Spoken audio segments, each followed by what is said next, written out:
कृपया चैनल को सब्सक्राइब करें। धन्यवाद। राधे राधे। हरे कृष्णा। प्रिय मित्रों, आप सभी को आषाढ़ पूर्णिमा की हार्दिक शुभकामनाएं। माता लक्ष्मी और श्री हरि विष्णु के चरण कमलों का ध्यान करते हुए आषाढ़ पूर्णिमा पर सुनते हैं श्री सत्यनारायण भगवान की पुण्य फलदायी कथा। मित्रों, सत्यनारायण भगवान की कथा पूरे लोक में प्रचलित है। हिंदू धर्मावलंबियों के बीच सबसे प्रतिष्ठित व्रत कथा के रूप में भगवान विष्णु के सत्य स्वरूप की सत्यनारायण व्रत कथा है। सत्य को नारायण यानी कि विष्णु जी के रूप में पूजना ही सत्यनारायण भगवान की पूजा है। इसका दूसरा अर्थ यह है कि संसार में एकमात्र भगवान नारायण ही सत्य है, बाकी सब माया है। भगवान श्री हरि विष्णु की पूजा कई रूपों में की जाती है। इन सभी रूपों में से भगवान का सत्यनारायण स्वरूप सबसे ज्यादा पवित्र माना जाता है, जो कि इस कथा में बताया गया है। सत्यनारायण कथा के मूल पाठ में लगभग 170 श्लोक उपलब्ध है, जो कि 5 अध्यायों में बंटे हुए हैं, जिनकी कथा इस प्रकार है। पौराणिक कथा के अनुसार एक समय की बात है, नैशिरण्य तीर्थ में शौनिकादि ऋषि और अन्य ऋषियों ने श्री सूत जी से पूछा, हे प्रभु, इस कलयुग में वेद विद्या रहित मनुष्यों को प्रभु कृपा किस प्रकार मिल सकती है तथा उनका उद्धार कैसे होगा। हे मुनि श्रेष्ठ, कोई ऐसा तप बताइए जिससे थोड़े समय में ही पुण्य मिले और मनवांछित फल भी मिल जाए। इस प्रकार की कथा सुनने की हम इच्छा रखते हैं।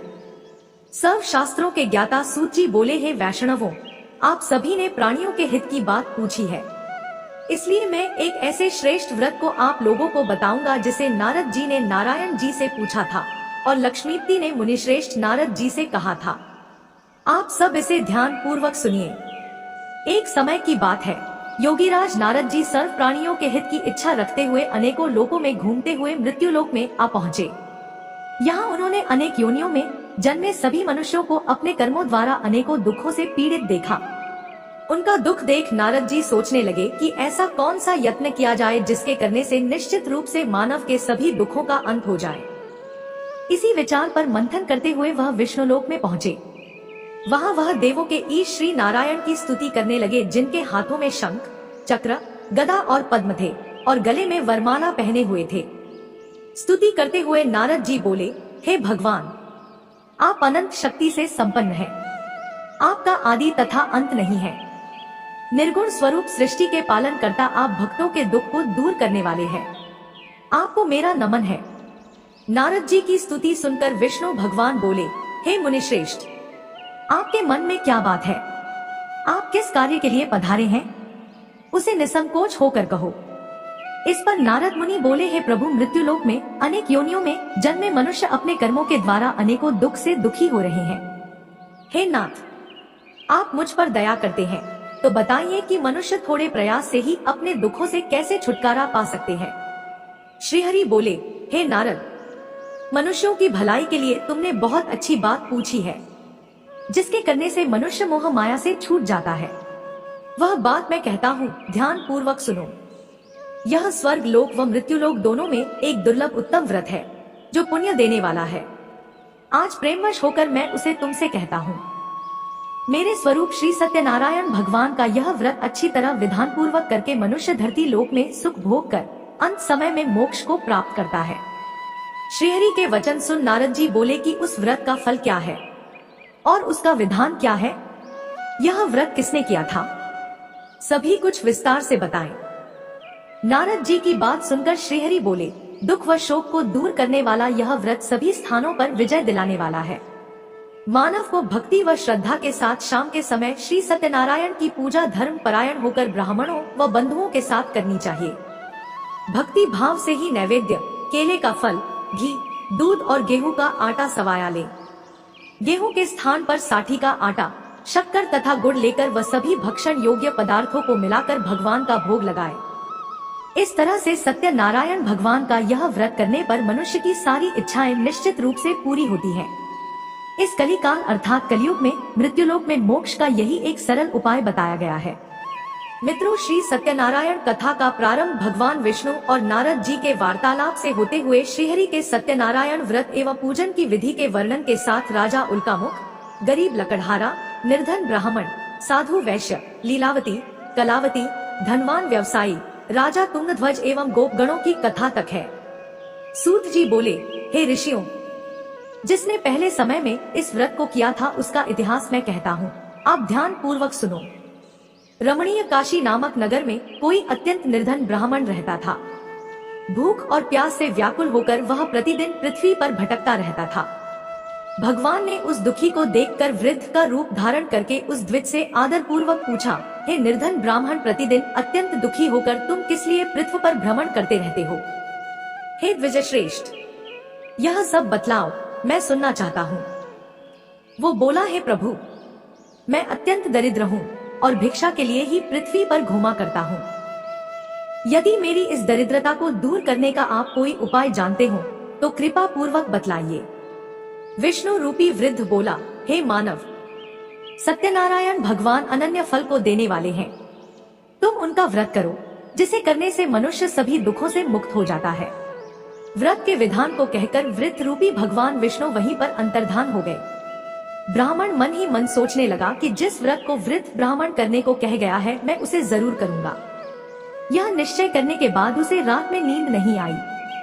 वह सवेरे उठकर सत्यनारायण भगवान के व्रत का निश्चय कर भिक्षा के लिए चला गया। उस दिन निर्धन ब्राह्मण को भिक्षा में बहुत धन मिला, जिससे उसने बंधु बांधवों के साथ मिलकर श्री सत्यनारायण भगवान का व्रत संपन्न किया। भगवान सत्यनारायण का व्रत संपन्न करने के बाद वह निर्धन ब्राह्मण सभी दुखों से छूट गया और अनेक प्रकार की संपत्तियों से युक्त हो गया। उसी समय से यह ब्राह्मण हर माह इस व्रत को करने लगा। इस तरह से सत्यनारायण भगवान के व्रत को जो मनुष्य करेगा वह सभी प्रकार के दुखों से मुक्ति प्राप्त करता है और धन धान्य से परिपूर्ण होता है। जो मनुष्य इस व्रत को करेगा वह भी सभी दुखों से अवश्य ही मुक्त हो जाएगा। सूत जी बोले कि इस तरह से नारद जी से श्री हरि विष्णु जी का कहा हुआ श्री सत्यनारायण व्रत को मैंने तुमसे कहा। हे विप्रो, मैं अब और क्या कहूँ? सभी ऋषिगण बोले, हे मुनिवर, संसार में उस विप्र से सुनकर और किस किस ने इस व्रत को किया, हम सब इस कथा को आगे सुनना चाहते हैं। सूत जी बोले, हे मुनियों, अगर आपकी यही इच्छा है तो जिस जिसने इस व्रत को किया है मैं आपसे कहता हूँ। आगे की कथा अनुसार एक समय वही विप्र धन व ऐश्वर्य के अनुसार अपने बंधु बांधवों के साथ इस व्रत को करने को तैयार हुआ। उसी समय एक लकड़ी बेचने वाला बूढ़ा आदमी आया और लकड़ियां बाहर रखकर अंदर ब्राह्मण के घर में गया। प्यास से दुखी वह लकड़हारा उनको व्रत करते देख विप्र को नमस्कार कर पूछने लगा कि आप यह क्या कर रहे हैं? तो उन्होंने बताया कि मैं श्री सत्यनारायण जी का व्रत कर रहा हूँ। लकड़हारा बोला, इस व्रत को करने से क्या फल मिलेगा, कृपया मुझे भी बताएं। ब्राह्मण ने कहा कि सब मनोकामनाओं को पूरा करने वाला यह सत्यनारायण भगवान का व्रत है। इनकी कृपा से ही मेरे घर में धन धान्य आदि की वृद्धि हुई है। विप्र से सत्यनारायण व्रत के बारे में जानकर लकड़हारा बहुत प्रसन्न हुआ। चरणामृत लेकर व प्रसाद खाने के बाद वह अपने घर गया। लकड़हारे ने अपने मन में संकल्प किया कि आज लकड़ी बेचने से जो धन मिलेगा उसी से श्री सत्यनारायण भगवान का उत्तम व्रत करूंगा। मन में इस विचार को ले बूढ़ा आदमी सिर पर लकड़ियां रख उस नगर में बेचने गया जहां धनी लोग ज्यादा रहते थे। उस दिन नगर में उसे अपनी लकड़ियों का दाम पहले से 4 गुना अधिक मिलता है। बूढ़ा प्रसन्नता के साथ दाम लेकर केले, शक्कर, घी, दूध, दही और गेहूं का आटा और व्रत की अन्य सामग्रियां लेकर अपने घर गया। वहां उसने अपने बंधु बांधवों को बुलाकर विधि विधान से सत्यनारायण भगवान का पूजन और व्रत किया। इस व्रत के प्रभाव से वह बूढ़ा लकड़हारा धन धान्य और पुत्र रत्न आदि से युक्त होकर संसार के समस्त सुख भोग कर अंत काल में बैकुंठ धाम चला गया। सूत जी बोले, हे श्रेष्ठ मुनियों, अब आगे की कथा कहता हूँ। पहले समय में उल्कामुख नाम का एक बुद्धिमान राजा था। वह सत्यवक्ता और जितेंद्रिय था।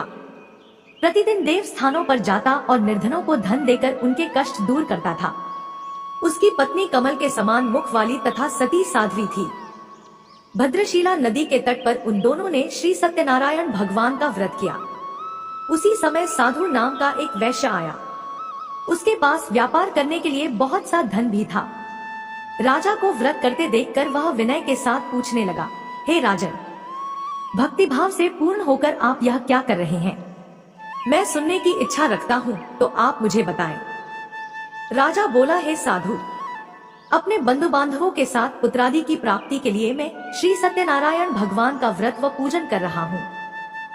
राजा के वचन सुन साधु आदर से बोला, हे राजन, मुझे इस व्रत का सारा विधान कहिए। आपके कथनानुसार मैं भी इस व्रत को करूंगा। मेरी भी संतान नहीं है और इस व्रत को करने से निश्चित रूप से मुझे संतान की प्राप्ति होगी। राजा से व्रत का सारा विधान सुन व्यापार से निवृत्त हो वह अपने घर गया। साधु वैश्य ने अपनी पत्नी को संतान देने वाले इस व्रत का वर्णन कह सुनाया और कहा कि जब मेरी संतान होगी तब मैं इस व्रत को करूंगा। साधु ने इस तरह के वचन अपनी पत्नी लीलावती से कहे। एक दिन लीलावती पति के साथ आनंदित हो सांसारिक धर्म में प्रवृत्त होकर सत्यनारायण भगवान की कृपा से गर्भवती हो गई। 10वें महीने में उसके गर्भ से एक सुंदर कन्या ने जन्म लिया। दिनों दिन वह ऐसे बढ़ने लगी जैसे कि शुक्ल पक्ष का चंद्रमा बढ़ता है। माता पिता ने अपनी कन्या का नाम कलावती रखा।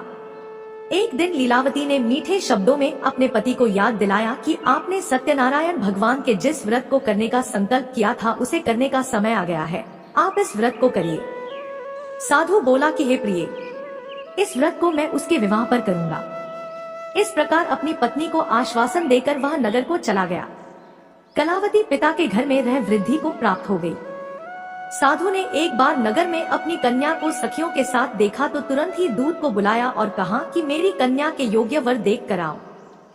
साधु की बात सुनकर दूत कंचन नगर में पहुंचा और वहां देखभाल कर लड़की के सुयोग्य वाणिक पुत्र को ले आया। सुयोग्य लड़के को देख साधु ने बंधु बांधवों को बुलाकर अपनी पुत्री का विवाह कर दिया। लेकिन दुर्भाग्य की बात ये कि साधु ने अभी भी श्री सत्यनारायण भगवान का व्रत नहीं किया। इस पर श्री भगवान क्रोधित हो गए और श्राप दिया कि साधु को अत्यधिक दुख मिले। अपने कार्य में कुशल साधु बनिया जमाई को लेकर समुद्र के पास स्थित होकर रत्नासारपुर नगर में गया। वहां जाकर दामाद ससुर दोनों मिलकर चंद्रकेतु राजा के नगर में व्यापार करने लगे। एक दिन भगवान सत्यनारायण की माया से एक चोर राजा का धन चुराकर भाग रहा था। उसने राजा के सिपाहियों को अपना पीछा करते देख चुराया हुआ धन वहां रख दिया जहां साधु अपने जमाई के साथ ठहरा हुआ था। राजा के सिपाहियों ने साधु वैश्य के पास राजा का धन पड़ा देखा तो वह ससुर जमाई दोनों को बांधकर प्रसन्नता से राजा के पास ले गए और कहा कि उन दोनों चोरों हम पकड़ लाए हैं, आप आगे की कार्यवाही की आज्ञा दें। राजा की आज्ञा से उन दोनों को कठिन कारावास में डाल दिया गया और उनका सारा धन भी उनसे छीन लिया गया।